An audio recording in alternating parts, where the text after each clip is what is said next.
수석 합격이 전체 이제 합격생 중에서 1등을 한 건데 굉장히 어려울 것 같아요. 혹시 오늘 그 수석 합격의 노하우를 공개해 주실 수 있나요? 네, 물론입니다. 네, 그러면 끝까지 여러분들 영상을 시청해 주시기 바랍니다.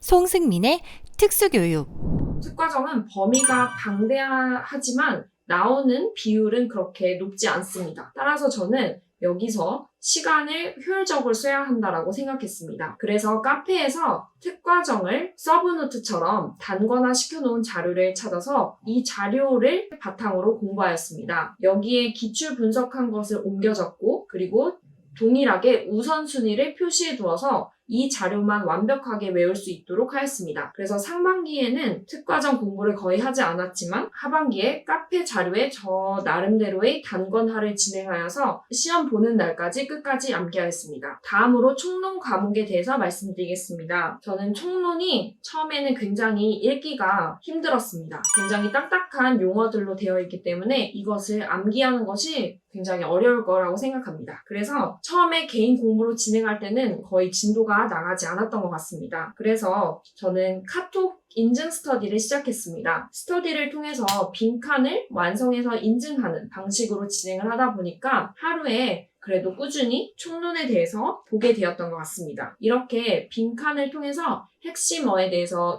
익숙해지게 되면 그 다음부터는 암기하는 것에 조금 마음의 부담을 덜어질 수 있다고 생각합니다. 그래서 하반기에는 빈칸 채우기 방식보다는 통문장으로 인출할 수 있도록 하였습니다. 그래서 저는 짝 스터디를 진행하였는데 예를 들어 하루에 1시간을 비대면으로 만나서 외운다고 하였을 때 30분은 총론, 30분은 장특법으로 나누어서 하루에 할당된 범위를 외울 수 있도록 하였습니다. 구체적으로 예를 들면 5분 동안 총론의 이 부분에서 이 부분까지 약 2문장 정도를 외워서 만나자라고 해서 줌의 비디오를 껐습니다. 그리고 5분 정도가 지난 후 다 외운 사람은 비디오를 켰고 그래서 번갈아 가면서 2문장 외웠던 것을 인출하였습니다. 그래서 실시간으로 틀렸던 부분에 대해서 체크해주기도 하고 그렇게 하면서 스터디를 통해서 외우는 시간을 가졌습니다. 하반기로 갈수록 이렇게 30분을 만나지만 외우는 양을 더 늘려가는 식으로 하여서 총론을 보는 그런 주기들을 단축시키도록 노력하였습니다. 그리고 10월, 11월쯤 가서는 스터디를 하는 것보다는 혼자서 인출을 해보는 것이 더 도움이 될 것이라고 생각해서 혼자서 타이핑으로 통문장을 쳐봤습니다. 이때는 암기하고 인출하는 것이 아니라 그냥 처음부터 인출을 하여서 내가 잘못 외우고 있는 부분은 어딘지를 파악하였고 그 파악한 부분을 나중에 암기하는 그런 방식을 취했습니다. 다음으로 장특법에 대해서 말씀드리겠습니다. 장특법도 총론과 마찬가지로 약간은 딱딱하다고 느껴졌기 때문에 개인 공부로 하였을 때는 잘 진도가 나가지 않았고 손을 잘 못 대었습니다. 그래서 카톡 인증 스터디를 동일하게 진행하였고 동일하게 빈칸 자료를 채워나가며 공부를 시작하였습니다. 그리고 동일하게 비대면 짝 스터디를 하면서 암기하고 인출하는 작업을 하였고 하반기로 갈수록 개인 공부로 진행하면서 타이핑으로 인출하고 암기하는 작업을 하였습니다. 다음으로 점자와 지화입니다. 초등 같은 경우에는 수어가 나오는 것이 아니라 수어 중 일부분인 지화만 나오고 있기 때문에 저는 지화만 공부하였습니다. 점자와 지화는 장기 기억에 정착되는 것이 중요하다고 생각합니다. 그래서 그 장기 기억에 정착되기 전까지는 매일 10분씩이라도 할 수 있도록 노력하였습니다. 이때 10분은 짜투리 시간, 그리고 점심 먹는 시간, 그리고 졸릴 때를 말합니다. 이렇게 부담을 가지지 않고 점자를 외우기도 하고 그리고 지화를 외우기도 하면서 시간을 보냈습니다. 그리고 장기 기억이 된 이후에는 매일 10분씩 투자해서 하지는 않고 어떤 날은 점자 그리고 그 다음 날은 지화 이런 식으로 번갈아 가면서 인출하였습니다. 점자는 저는 학부 때 이미 외운 상태였기 때문에 점자 규정, 빈칸 자료를 활용해서 매일 10분 정도 빈칸을 채우는 방식으로 공부했고요. 그리고 시험이 가까이 왔을 때는 기출 문제 형태로 인출하는 것이 중요하다고 생각해서 스스로 한글을 문제로 내면 점자로 답하고 그 반대로도 진행하였습니다. 수어는 유튜브를 활용해서 점심시간에 보면서 암기를 하였는데요. 장기 기억에 정착된 이후로는 지와 그림표에 빈칸을 뚫어서 채우던가 아니면 카드 형식으로 만들어서 그렇게 낱말을 조합해보고 한글로도 써보는 그런 형식으로 공부하였습니다. 네, 마지막으로는 논술 과목입니다. 저는 논술은 6월부터 시작하였는데 이때 강의를 들었던 것이 어느 정도 도움이 되었던 것 같습니다. 이때 강의는 교직 논술이라는 시험 자체를 이해하기 위해서 저는 도움이 되었는데 논술이라는 것이 정말 글을 잘 써야 되는 것이 아니라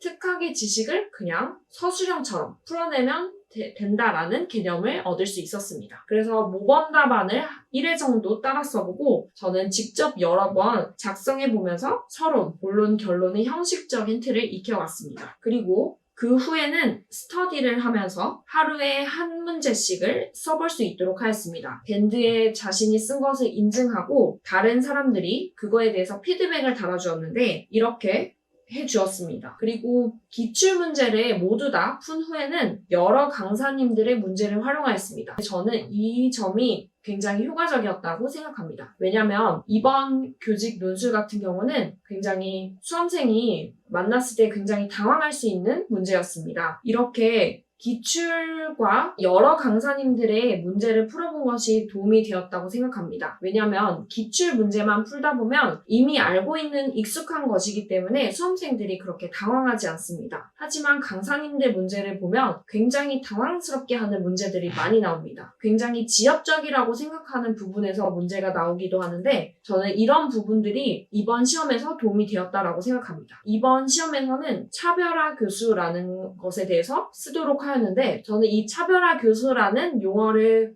본 순간부터 굉장히 당황스러웠지만 여러 강사님들의 문제를 풀 때 당황스러웠던 기억들을 떠올리면서 저희 생각을 잘 정리하고 답안을 써내려갈 수 있었던 것 같습니다. 이렇게 실전에서의 그런 당황스러움들을 극복하기 위해서 굉장히 다양한 유형의 문제를 풀어보는 것이 좋다고 생각합니다. 마무리 단계였던 10월, 11월에는 카톡 인증 스터디를 하였는데 이때는 스터디원들의 피드백을 받지는 않고 그냥 자신이 푼 것을 인증하는 용도로만 사용하였습니다. 그래서 시간대를 맞춰서 교직 논술을 보는 그 시험 시간에 작성하였고 이를 인증하는 형식으로 진행하였습니다. 이어서 2차 시험에 대해서 말씀드리겠습니다. 서울 지역의 경우 2차 시험은 3가지로 구성되어 있습니다. 교수학습 과정안 작성, 면접, 그리고 수업 실현인데요. 먼저 교수학습 과정안 같은 경우는 실제로 문제를 많이 풀어보는 작업이 필요합니다. 그리고 60분 내에 작성할 수 있는 자신의 맞는 틀을 가지는 것이 중요합니다. 저 같은 경우는 굉장히 이상적인 교수학습 과정안을 만들려고 노력했지만 문제점은 60분 안에 작성할 수 없었다는 것입니다. 따라서 너무 이상적이지 않고 점수를 챙길 수 있지만 60분 안에 넉넉하게 쓸 수 있을 정도의 자신만의 틀을 가지는 것이 중요합니다. 그래서 이 틀을 가지게 되셨다면 매일 하나씩 문제를 풀면서 최대한 50분 안에 작성하는 연습을 매일 진행하시면 될 것 같습니다. 두 번째로는 면접을 준비하는 것인데 면접을 준비하기 위해서는 1차 준비와 약간 유사한 면이 있습니다. 면접 같은 경우는 기본 지식이 있어야 합니다. 그래서 기출 문제를 확인하면서 어떠한 내용들이 나왔는지를 파악하고 이를 정리하는 작업이 필요하다고 생각합니다. 쉽게 말해 단거나 또는 서브노트를 만드는 것이 필요하다고 생각이 드는데요. 이것이 왜 중요하냐 하면 예를 들어 생태 전환 교육이라는 키워드가 나왔을 때 이것을 자신이 실현할 수 있는 방안 4가지 정도를 만들어두는 것입니다. 예를 들어 학급 텃밭을 만들겠습니다. 두 번째, 휴지를 사용하지 않고 손수건을 사용하는 문화를 만들겠습니다. 이런 것처럼 4가지 답변을 이렇게 정리해 두게 된다면 이것들을 계속 반복하여 쓰기 때문에 이런 식으로 자신의 답안을 정리해두는 작업이 필요합니다. 마지막으로 수업 실현입니다. 수업 실현 같은 경우는 가장 많은 배점을 차지하고 있고 수험생들이 많은 부담을 느끼는 부분이기도 합니다. 수업 실현을 잘 준비하기 위해서는 자신만의 맞는 틀을 가지는 것이 중요합니다. 이때 교수학습 과정안의 맞는 틀과는 조금 다른 맞는 틀을 가지는 것이 좋다고 생각합니다. 왜냐하면 수업 실현 같은 경우는 교수학습 과정과는 다른 형식으로 채점되기 때문에 저는 각각의 맞는 틀을 가지고 있었습니다. 서울의 수업 시간은 구분으로 진행되고 도입, 전개, 정리까지 모두 다 하는 형식입니다. 하지만 지역에 따라서 이런 구성이 매우 다르니 자신의 지역에 맞춰서 이를 준비하는 것이 필요하다고 생각합니다. 네, 지금까지 백지연 선생님께서 본인만의 수석 노하우, 구체적인 공부 방법에 대해서 말씀해 주셨는데요. 아마 시청하시는 시청자분들이 많은 도움이 되지 않았을까 그런 생각이 듭니다. 이런 부분들을 참고하셔서 여러분들도 좋은 성적을 거두시기 바랍니다.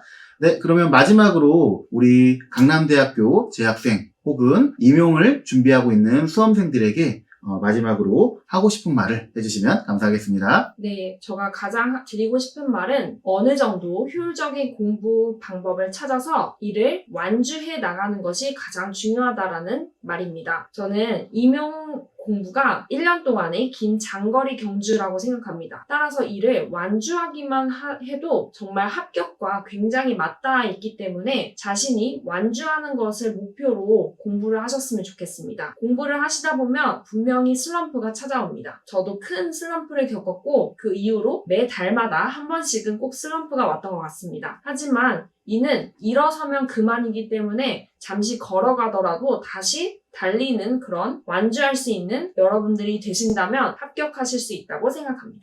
네, 지금까지 바쁜 시간을 내주셔서 본인만의 노하우를 공개해주신 백지연 선생님께 감사의 말씀을 드립니다. 네, 혹시 여러분들 영상 보시고 궁금한 내용 있으시면 댓글로 남겨주시면 백지연 선생님 통해서 답변을 받도록 하겠습니다. 네, 그러면 마지막으로 우리 안녕 인사하면서 마치도록 할까요? 네, 하나, 둘, 셋, 안녕! 영상을 재밌게 보셨나요? 재밌게 보셨다면 위에 있는 구독 버튼을 꾹 눌러주세요.